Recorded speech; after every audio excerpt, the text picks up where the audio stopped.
მოგესალმებით ჩემო კარგებო და ყველას მინდა გისურვოთ რომ ბედნიერებამ დაისადგუროს თქვენს გულებში სიხარულმა და ყოველივე კარგს გისურვებთ ყველაფერი კარგად იქნება როგორც საქართველოში ასევე მსოფლიოში უბრალოდ გავივლით ცოტა რამდენიმე რთულ პერიოდს აი წელიწადი მომავალი 2020 წლიდან 21-დან საქართველოში იწყება აღორძინების ძალიან კარგი პერიოდი და მე ყველანი გავიხარებ და ვიქნებით ერთად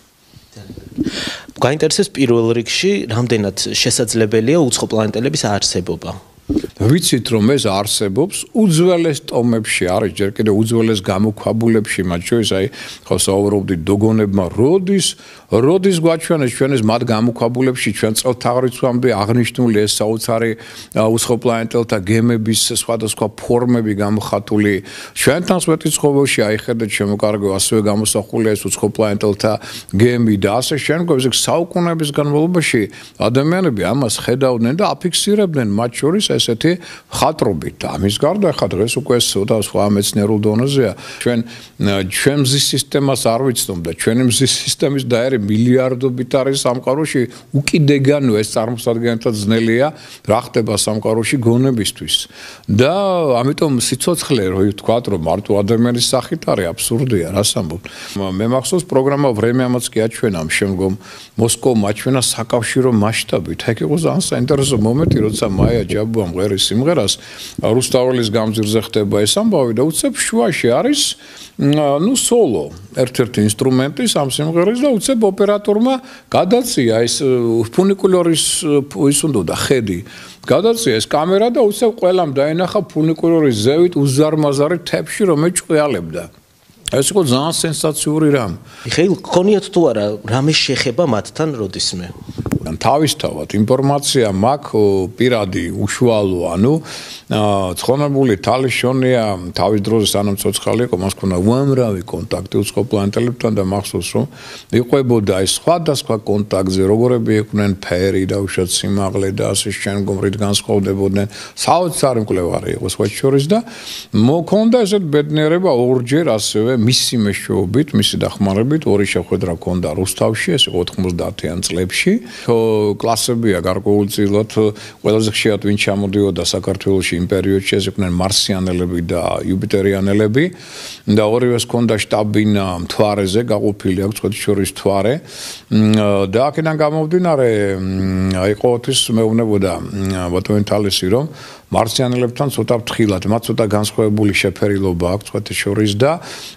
ცოტა სიმაღლით ცოტა ნაკლები არიან უფრო მაღლები არიან იუპიტერიანელები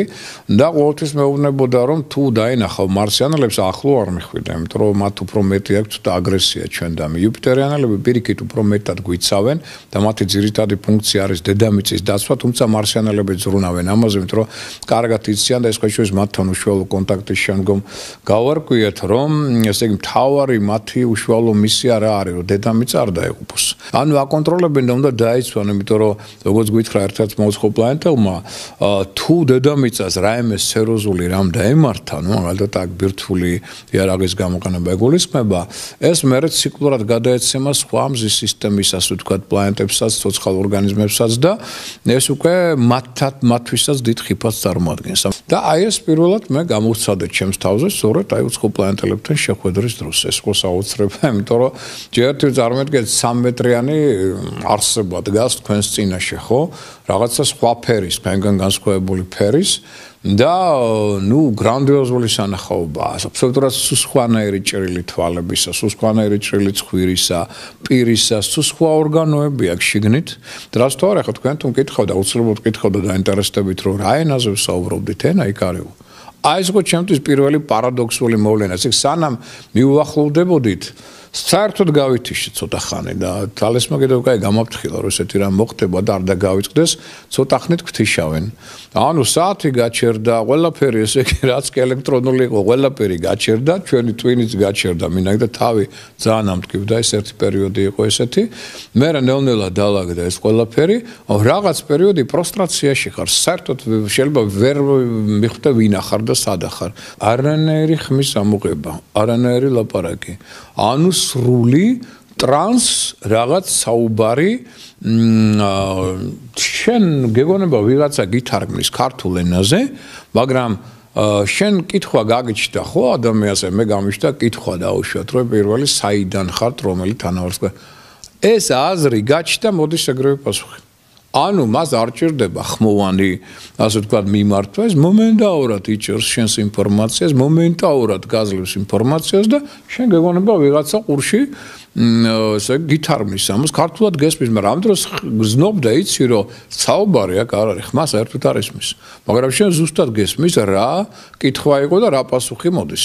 ზუსტად გეუბნება ყველაფერს ეს იყო გრანდიოზული შოკის მაგვარი მომენტი სადაც ნუ მათ ბევრ კითხვაზე გაქვთ ეს ხო შეიძლება პასუხი ერთ-ერთი მე მაინტერესებდა ხშირად რა თქმა უნდა შემოდიან კონტაქტში და მათ ბრძანეს რომ ადრეა ჯერ უნდა მიიღონ სხვა ასე ვთქვათ ზემდგომი ორგანოებიდან ასე ვთქვათ ასე ბრძანება რომ შემოვიდნენ კონტაქტში მათი მთავარი ფუნქცია არის დაცვა და მხოლოდ შემოდიან კონტაქტში იშვიათ შემთხვევაში როდესაც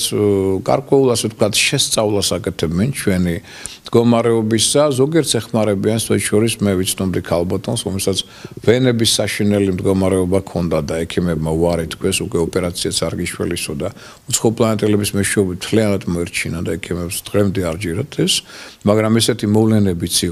იყო სხვა სახის მოვლენები აი მარსიანელებთან ცოტა უფრო რთული სიტუაცია მეორებ და იქ იყო უფრო დაძაბული სიტუაციები მაგრამ ყოველ შემთხვევაში მან ერთ საინტერესო რამ აგვიხსნა რომ თურმე ისინი თავის დროზე ცხოვრობდნენ ჩვენთან დედამიწაზე და მათ თქვეს რომ გრადაციის სისტემაა სამყაროში ანუ მათზე უფრო განვითარებულებიც არიან სხვა ასე ვთქვათ galaktikურ სისტემებში რომლებთანაც ისინი ახლო ვერ მივლენ და ანუ ესეთი გრადაცია არსებობს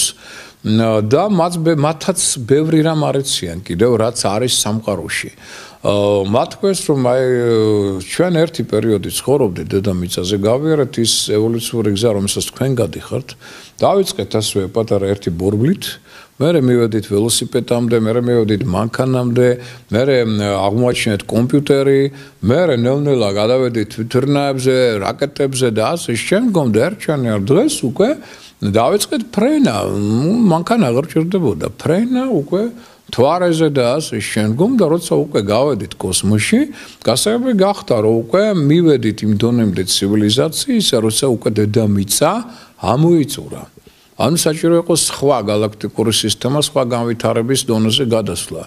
და ესე ნელ-ნელა ესე იგი ზუსტად იცოდა აი რომელი ტომი პირველი რომელი წავიდა რომელი ქვეყნიდან მეორე ქართველებთან საქართველოს ტერიტორიაზე ვინც ცხოვრობდა და ისინი ჩვენს galaktikაში გვერდით ცხოვრობენო ესეც გითხრა ეს სიოს ტომია ეგრეთ წოდებულიო ჩვენო ცხოვრობდითო იქ სადაც ებრაელთა ტომები ცხოვრობენ ახლა ისრაელის სადაც არის აი ზონაო და ეს ყველაფერი ზუსტად იცოდა და მე აგვიწერა რომ იმისთვის რომ ჩვენ გვეცხოვრა სხვა galaktikაში სადაც არის სხვანაირი ჰაერი სხვანაირი სიტუაცია ამიტომ ცხადას უნდა შეცვლილი იყოს სხეული ჩვენ არ ჭირდება თქვენნაირი კუჭი ეს ჭირდება დედამიწაზე მცხოვრებს თქვენნაირი ფილტვები სხვა სისტემა გჭირდება ამიტომ მივიღეთ სხვანაირი ფორმა იმ დაუშვათ ზონისთვის სადაც ჩვენ ცხოვრობთ და ასევე ყველა განსხვავებული ერთი მეორისგან გააჩნია რა დონეზე ჩვენ მოგვეცა სხვა ცნობიერება ჩვენ მეოთხე ცნობიერები და რომელშიც თქვენ ახლა იმყოფებით და ამიტომ ვერ ხედავთ მაგალითად ამ კედლის მიღმა რა არის ჩვენ გადაგვიყვანეს უკვე რადგან ზედა დონეზე ავედით მესამე ცნობიერების დონეზე ამიტომ ჩვენ ხედავთ კედლის უკან რა არის თქვენ ვერ ხედავთ რომ მაგალითად ეგვიპტის პირამიდები თქვენ ხედავთ რომ ეს არის ქვები და ჩვენ ხედავთ რომ ქვების ქვეშ მთელი ქალაქია სადაც მთელი სამყაროა თქვენ ამას ვერ ხედავთ და ასე შემდგომ და არიან კიდე ესეთები ჩვენზე განვითარებული რომელიც კიდევ უფრო მეც ხედავენ და ამიტომ ეს არის გრადაციული ევოლუციური სისტემა თქვენს ერთჩვენერ დღეს ამოწურავთ დედამიწას და მე გადახვალთ უფრო სხვა დონეზე განვითარებისა და დედამიწაზე მოხდება ტრანსფორმაცია ენერგეტიკული და აქ მოვა რომელიღაცა სხვა სულიერი ესეთი